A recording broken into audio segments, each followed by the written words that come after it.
Quinn hadn't eaten anything in the last 2 days. If this was the case with anyone else, then they would be starving with hunger. However, it wasn't the case for Quinn. Before eating the pill, he felt completely full, and he could guess the reason why. Ian's blood. For some reason, as soon as he took that pill, it was like his body was rejecting it. Inedible substance consumed. Haley rushed over to check on Quinn once again and placed him on the floor. She checked everything she could and even started to use her healing ability on his stomach. A healing ability has been detected. Unable to block ability. 55 of 55 HP. Thank you.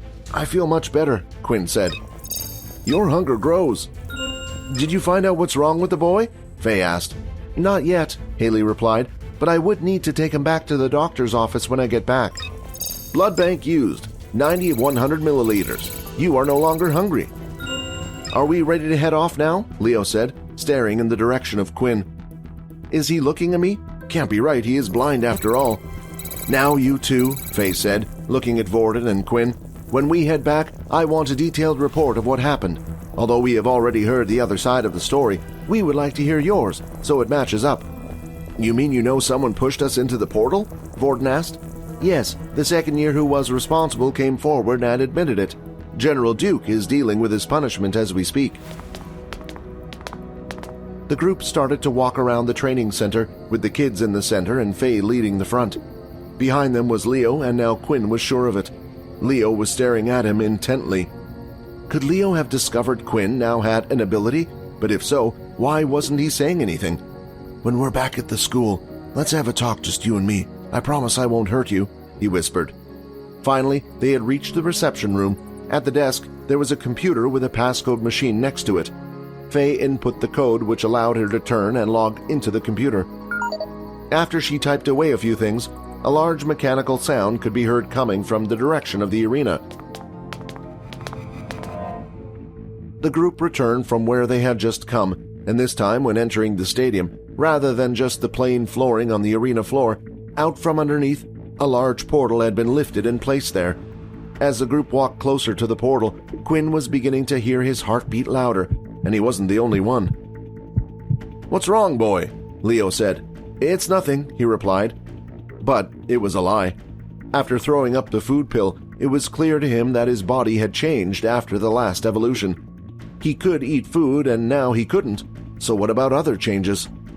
Before, when walking into the sun, he would lose half his stats. What if this time he just burnt to ashes? The group stepped into the portal and exited out from the other end. As they opened their eyes, they could see they were in the training hall, the same one where Peter had pushed Quinn. Vorden, you head back to class. There are some checks I still need to do on Quinn, Haley said. Del, you're free to go, and Leo, you come with me.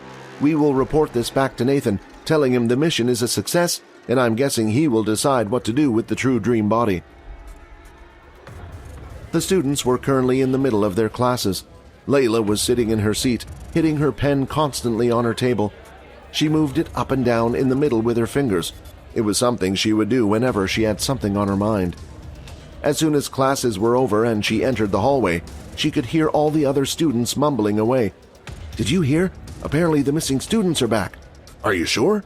Yeah, I saw Vorden walking back to the dorms, and Professor Dell was cheering out loudly in the hallway. Vorden's back, but what about Quinn? Layla thought.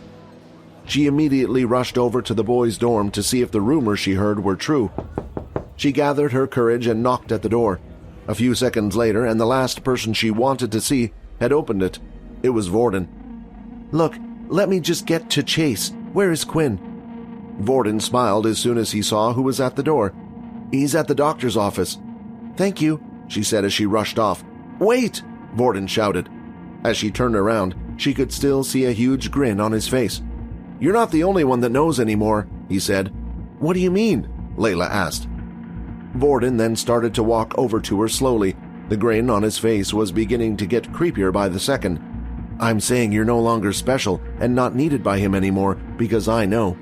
Layla turned and continued to run, and as she did, she had the final say. I guess you're still a crazy boy. She ran and ran until eventually she had finally reached the doctor's office. Quinn, she said surprised. For a moment she had to look him up and down a couple of times. His jawline, his clear skin, and just something about him was pulling her towards him. "What's going on?" she said. "Are you using some type of charm spell on me?" She had read enough vampire novels to know what was happening. Her mind was now running wild with thoughts.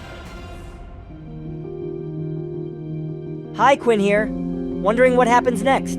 If you want to jump the queue and unleash all episodes, click on the link here and install the Pocket FM app.